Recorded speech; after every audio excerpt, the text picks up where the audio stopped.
Part 4 की शुरुआत वहीं से होती है जहां ओयंग खुद को मारने की कोशिश करती है, बट ओसू उसे बचाकर बाहर लाता है। वो उसका फेस टच करते हुए कहती है, मुझे मेरे भाई का चेहरा देखने दो। दूसरी तरफ मोचुल मिंघो से कहता है, जो लुटेरा ओसू है वो बहुत ही बड़ा गैम्बलर है, और हाँ, अभी तो वो कहीं किसी को लूट रहा होगा। वैसे तुम उसके बारे में क्यों जानना चाहते हो? वहीं ओयंग ओसू के साथ काफी हैप्पी होती है। वो कहती है, आज मैं घर नहीं जाना चाहती। मोचुल म्यूंगो को सोरा की मैगजीन दिखाते हुए कहता है, ये है उस लुटेरे ओसू की गर्लफ्रेंड। वैसे अभी तो इनका ब्रेकअप हो गया है, बट पता नहीं दोनों का कब पैचअप हो जाए। वैसे तुम सू के बारे में क्यों जानना चाहते हो?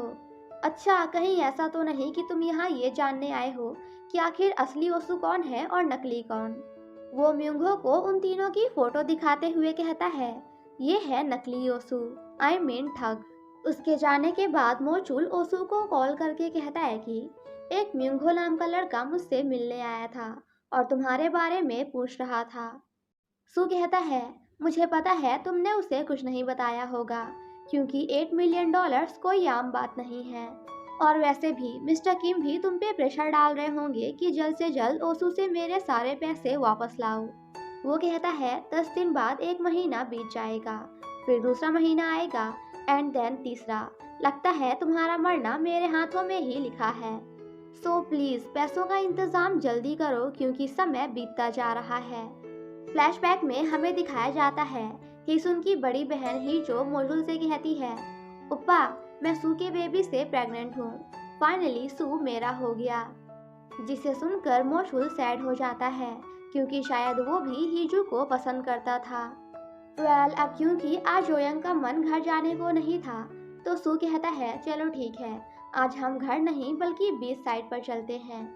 ओयंग कहती है, ठीक है, मगर मैं आपके साथ मोटर बाइक में भी घूमूंगी, क्योंकि बचपन में आपने मुझसे प्रॉमिस किया था कि जब आप बड़े हो जाओगे तो मुझे बाइक में घुमाओगे। सू उस टाइम को याद करता है जब उसके सामने ही हीजू की डेथ हुई थी।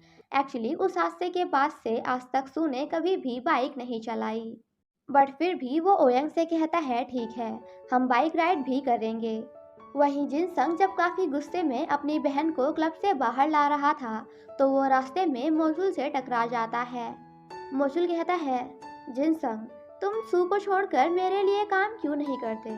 वो कहता है, करूँगा, बट तुम्हारे सपने में। एंड अपनी बहन को लेकर वहाँ से चला जाता है। मोजुल अपने आदमी से पूछता है, क्या जिनसंग की बहन हमारे क्लब डेली आती है? वो कहता है, हाँ। तो मोजुल कहता है, आज से उसे हमारे वीआईपी कस्टमर की तरह ट्रीट करो, और जब भी उसे जरूरत हो तो पैसे भी देते रहना, वो भी भर भर के। एंड देन मुस्कुराते हुए वहाँ से चला जाता है। अब इसमें इसका क्या प्लान है वो तो हमें आगे ही पता चलेगा। घर में सेक्रेटरी वैंग ओयंग के आने का वेट कर रही थी, बट जब ओयंग काफी देर तक नहीं आती तो वो उसके लिए परेशान हो जाती हैं एंड सू को कॉल करती हैं। सू कहता है, अभी वो आपसे बात नहीं कर सकती क्योंकि अभी ओयंग नहा रही है। सेक्रेटरी वैंग काफी गुस्से में कहती हैं, क्या तुम पागल हो गए हो? माना कि तुम दोनों भाई बहन हो, बट जवान लड़के और लड़की का साथ में एक ही रूम में रहना अच्छी बात नहीं। सू कहता है, मैंने आपसे पहले भी कहा है कि आप हमारी माँ बनने की कोशिश मत करिए। मैं आपसे कोई परमिशन नहीं ले रहा, मैं तो बस आपको बता रहा हूँ कि आप ओयंग की चिंता मत करिए, वो मेरे साथ ठीक है। जिसे सुनकर सेक्रेटरी वैंग को काफी गुस्सा आ जाता है। नेक्स्ट सीन में वो दोनों साथ में बाइक राइड करने जाते हैं, जहां ओयंग अपने भाई के साथ पुरानी मेमोरीज को याद करके काफी हैप्पी हो रही थी। तो दूसरी तरफ सू भी उन मेमोरीज को याद करता है, जहां वो हीजू के साथ काफी खुश होकर बाइक राइड किया करता था। दूसरी तरफ ही सुन सू को कॉल करने की कोशिश कर रही थी, क्योंकि आज उसकी बहन हीजू का मेमोरियल डे है। आई मीन कि आज ही के दिन उसकी डेथ हुई थी। जिनसन कहता है, कहीं वो भूल तो नहीं गया? वो कहती है, वो आज का दिन कैसे भूल सकता है? जिनसन कहता है, क्यों नहीं भूल सकता? लोग बर्थडे भूल जाते हैं और ये तो बस मेमोरियल डे है। वैसे कमेंट करके बताओ कि आप में से कितने लोग बर्थडे भूल जाते हैं। मैं तो अपना ही भूल जाती हूँ, तो दूसरे का क्या ही याद रखूंगी। ही सुन जब बाहर जा रही थी तो जिनसन कहता है, कहाँ जा रही हो? वो कहता है, और कहाँ, सू को ढूंढने। जिनसन गुस्से में कहता है, क्या तुम्हें सिर्फ वही दिखाई देता है, मैं नहीं? क्या पता वो उसी पेड़ के नीचे जाकर रो रहा हो जहाँ हीजू को दफनाया गया था। सो प्लीज उसे अकेला छोड़ दो। और क्या आज का मेमोरियल डे बस हम दो मिलकर नहीं कर सकते? अब मुझे ऐसे क्यों देख रही हो, जैसे तुम्हें पता ही नहीं कि मैं तुम्हें पसंद करता हूँ। I like you. वहीं ओ यंग सू से उसके फर्स्ट लव हीजू के बारे में कुछ बताने को कहती है, बट सू मना कर देता है। वो कहता है मैं उसके बारे में बात नहीं करना चाहता, कभी और बताऊंगा। ओ यंग कहती है कब, क्योंकि 2 महीने बाद आप चले जाओगे, हमारे पास ज्यादा समय नहीं है। तो आप कब बताओगे? मेरे मरने के बाद। सू हंसते हुए कहता है तुम अभी नहीं मरने वाली। वो कहती है आज नहीं तो कल, बट मुझे मरना तो है ही। शू कहता है ठीक है, लेकिन मैं अपने फर्स्ट लव के बारे में बातें तभी कर पाता हूँ जब नशे में होता हूँ। ओएन कहती है ओह वाह, मुझे भी ड्रिंक करना बहुत पसंद है। आज पूरी रात हम दोनों सिर्फ ड्रिंक करेंगे और बातें, बहुत मजा आएगा। वेल ओयंग इतनी ज्यादा एक्साइटेड थी कि वो किसी चीज से टकराकर गिरने ही वाली थी, बट तभी सू आकर उसे बचा लेता है। नेक्स्ट सीन में हम उन दोनों को साथ में बात करते हुए देखते हैं। सू कहता है मुझे नहीं पता कि उसे मुझ में क्या पसंद आया। उसके मॉम एंड डैड टीचर थे, बट वो मुझसे बहुत ही ज़्यादा प्यार करती थी।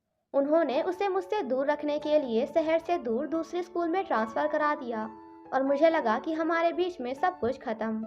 बट एक दिन जब मैंने गेट खोला तो वो सामने मुस्कुराते हुए खड़ी थी। ओयन कहती है आप तो उससे दूर भाग गए होगे, राइट? वो कहता है हाँ बिल्कुल, मैंने उसे उसके पेरेंट्स के पास वापस जाने के लिए कहा। वो रोने लगी और जाने से मना कर दिया। ओयन कहती है अच्छा फिर आगे क्या हुआ? वो कहता है होना क्या था, हम दोनों ने साथ में रहना स्टार्ट कर दिया।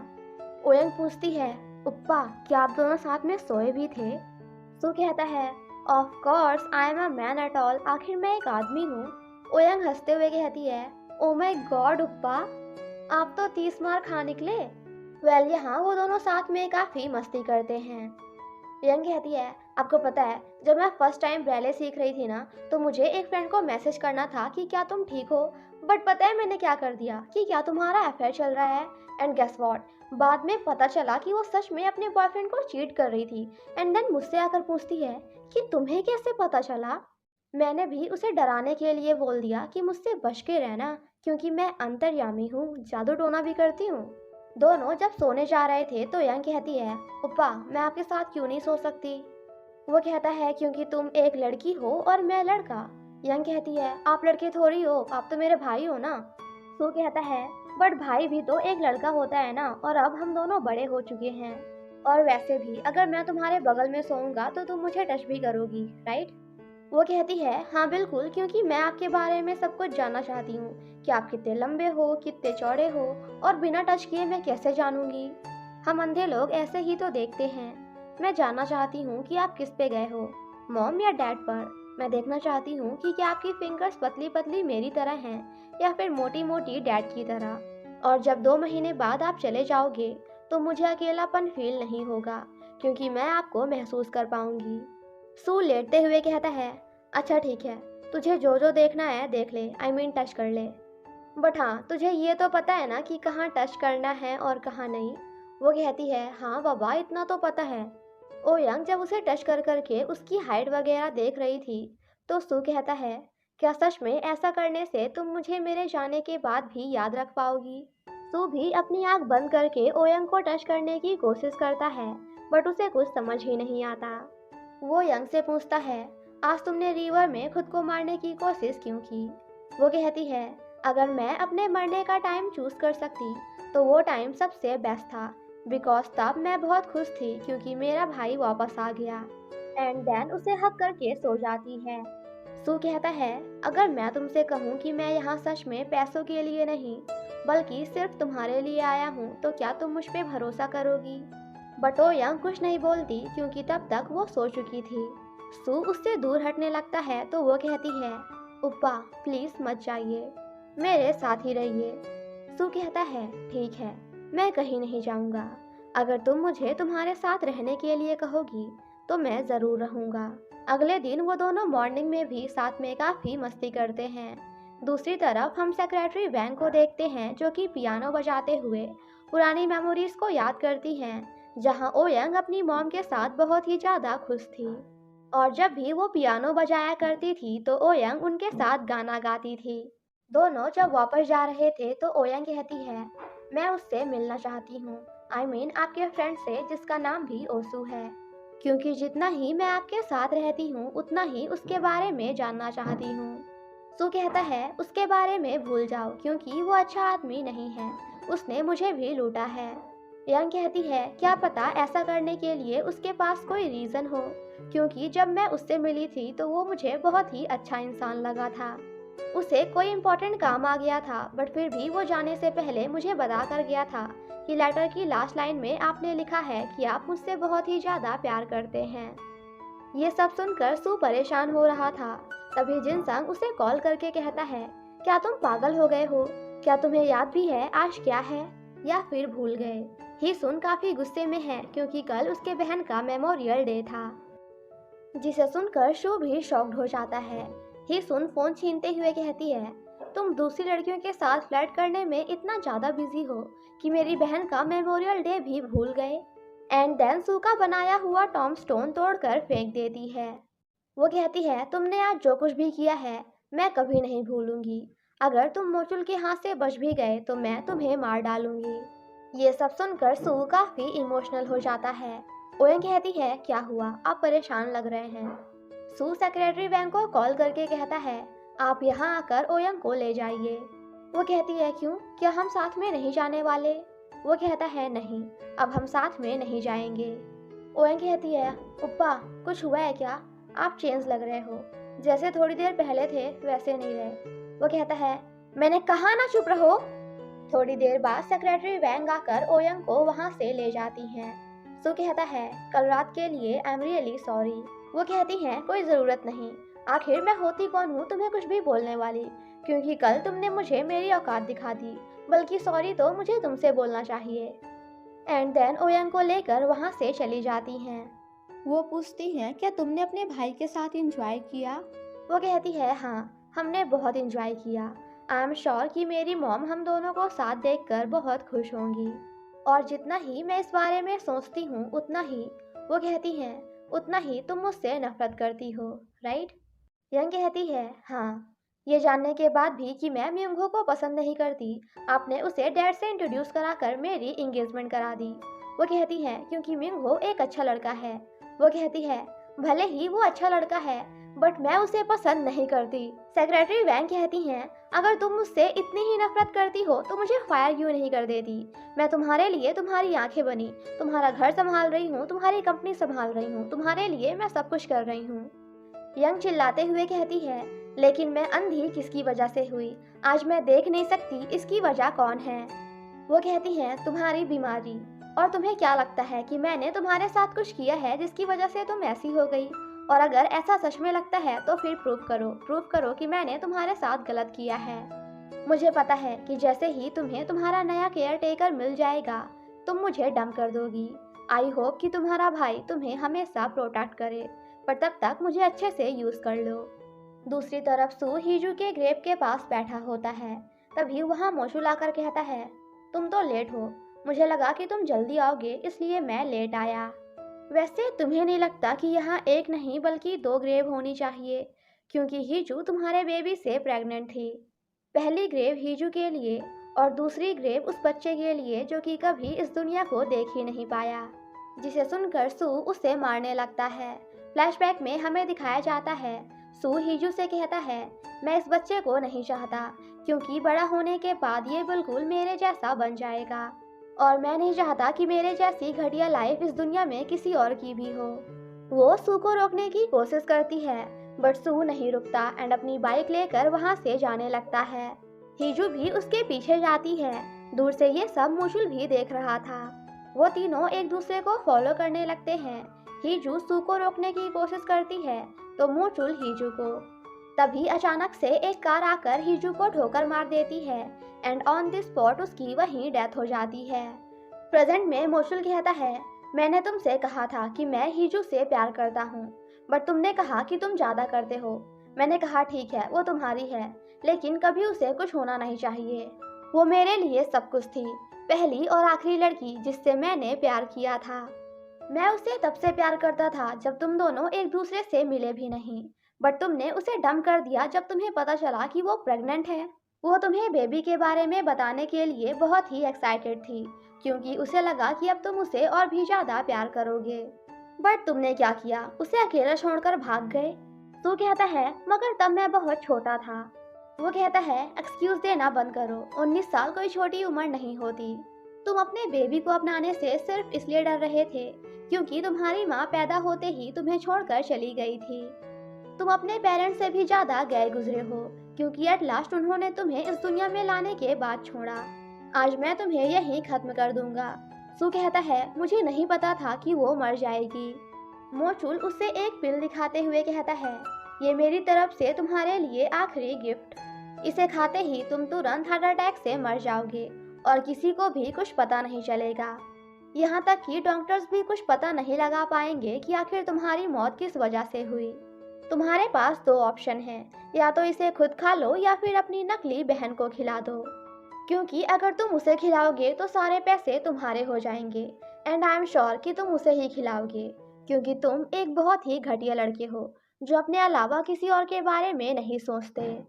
ये सब बोलकर मोचुल वहाँ से चला जाता है और सू वहीं रोता रह जाता है। दूसरी तरफ सेक्रेटरी वैंग बातों ही बातों में लॉयर जंग से बीच साइड पर डेट पर चलने के लिए कहती हैं, जिसे सुनकर वो शर्माते हुए वहाँ से जाने लगते हैं। बट देन कहते हैं वैसे हम कौन सी बीच पे चले, वेस्ट साइड वाली या फिर ईस्ट साइड वाली। वो हंसते हुए कहती हैं आप बहुत ही फनी हैं। लॉयर जंग कहते हैं प्लीज आप अपने आप को कभी भी अकेला महसूस मत करिएगा, मैं हमेशा आपके साथ हूँ। एंड देन गिरते पड़ते वहाँ से भाग जाते हैं। यहाँ हम पहली बार सेक्रेटरी वैंग को खुलकर हंसते हुए देखते हैं। ओयंग ने सेक्रेटरी वैंग से एक नया कैमरा मंगाया था, तो वो उसे ला कर देती हैं और सब कुछ बताती हैं कि जैसे कहाँ से ऑन होगा, कैसे फोटो क्लिक होगी और कैसे वीडियो रिकॉर्ड होगा। वो कहती हैं ओयंग क्यों ना हम साथ में फोटो क्लिक करें, क्योंकि मेरे पास तुम्हारी और मेरी सिर्फ हम दोनों की एक भी फोटो नहीं है। बट यंग ऐसा करने से मना कर देती है, तो वो उसे सॉरी बोलकर वहाँ से जाने लगती है। पीछे से यंग उन्हें रोकते हुए कहती है मैं चाहती हूँ कि आप मेरे भाई के फ्रेंड जिसका नाम भी ओशु था उसके बारे में पता लगाएं, क्योंकि आई डोंट नो मैं हर समय बस उसी के बारे में सोचती रहती हूँ। भाई ने कहा कि वो अच्छा लड़का नहीं है, बट फिर भी मैं एक बार उससे मिलना चाहती हूँ। क्या आप मेरी हेल्प करेंगी? क्योंकि आज मॉर्निंग में आपने ही मुझसे कहा था कि जब तक मैं यहाँ हूँ तब तक मुझे अच्छे से यूज़ कर लो। वो कहती है ठीक है, मैं उसके बारे में पता लगाऊंगी। उनके जाने के बाद ओयंग रिकॉर्डिंग करना स्टार्ट करती है। वो कहती है अपने मरने के बाद मैं ये रिकॉर्डिंग्स आपके लिए एज अ गिफ्ट छोड़कर जाऊंगी, क्योंकि मुझे लगता है कि मेरी ब्रेन ट्यूमर वापस आ चुकी है। पिछले 2 महीने से मेरा सिर दर्द करना स्टार्ट हो गया है। मैं अभी तक सोच रही थी कि क्या मैं हॉस्पिटल जाऊं या ना जाऊं, बट आपके साथ टाइम स्पेंड करने के बाद मैंने डिसाइड किया है कि अब मैं हॉस्पिटल नहीं जाऊंगी। जितना भी टाइम मेरे पास बचा हुआ है मैं उसे हंसते हुए आपके साथ बिताना चाहती हूँ। ओह लगता है आप आ गए, आपके गेट खुलने की आवाज़ आई, मैं आपसे मिलने आ रही हूँ। वहीं सू मोशुल की बातों को याद करके काफ़ी परेशान हो रहा था। वो जब बाहर आता है तो यंग उसका वेट कर रही थी। वो कहती है आज जैसा आपने मेरे ऊपर चिल्लाया है ना, पिछले 21 सालों में किसी ने भी नहीं किया। वो कहता है जाओ यहाँ से, मैं काफ़ी थका हुआ हूँ। यंग कहती है मुझसे माफ़ी मांगो या फिर रीज़न बताओ कि तुमने मुझ पे क्यों चिल्लाया। सू कुछ नहीं बोलता तो वो कहती है आई थिंक मुझे चोट लग गई है। सू कहता है तो अपने रूम में जाओ और मेडिसिन लगाओ, लगभग तुमसे 3 सेंटीमीटर पीछे गेट है। जिसे सुनकर यंग गुस्से में वहाँ से चली जाती है, तो ऐसा करने पे सू को भी खुद पर गुस्सा आता है। थोड़ी देर बाद जब वो यंग के पास जाने लगता है तो देखता है कि यंग तो बाहर ही उसका वेट कर रही है। वो कहती है क्या हुआ, मुझसे माफ़ी मांगने आए हो? कोई बात नहीं, मेरा दिल बहुत बड़ा है, मैंने आपको माफ़ किया, आप भी क्या याद रखोगे? ओयंग कहती है मैं जानना चाहती हूँ कि आखिर अचानक से आपको क्या हो गया, मुझ पे गुस्सा करने के बाद आप कहाँ चले गए थे?